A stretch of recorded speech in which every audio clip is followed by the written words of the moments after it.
আসসালামু আলাইকুম ওয়া রাহমাতুল্লাহি ওয়া বারাকাতুহু। আল্লাহর রহমতে সবাই ভালো আছেন? আলহামদুলিল্লাহ, আমিও ভালো আছি।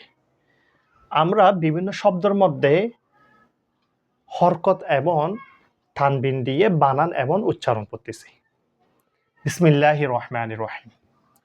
সদ ফেস সু, হা ফেস হু, সুহু, ফা আলিফ দুই জবর ফান, সুহুফান।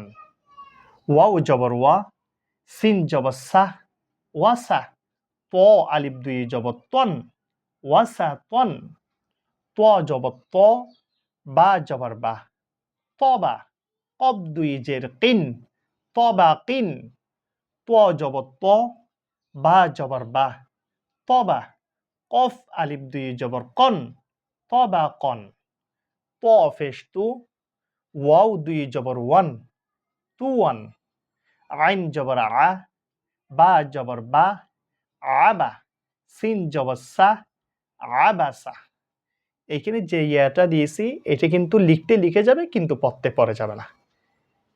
আমি আপনাদেরকে সবাইকে অনুরোধ করব আপনারা এই বানানগুলা ভালো করে দেখে শিখেন। এগুলো যদি আপনি যত শিখবেন এত আপনার কোরআনটা শুদ্ধ হবে, সহি হবে। কাজেই আমি অনুরোধ করব সবাইকে, আমরা যেগুলা বিভিন্ন শব্দের মধ্যে হরকত এবং তানবিন দিয়ে যেগুলো উচ্চারণ এবং বানান পড়তেছি, এগুলো আপনারা ভালো করে শুনে ভালো করে পড়েন।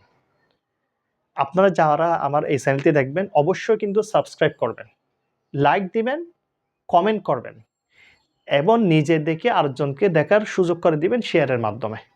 আল্লাহ হাফেজ। আসসালামু আলাইকুম ওয়া রাহমাতুল্লাহি ওয়া বারাকাতুহু।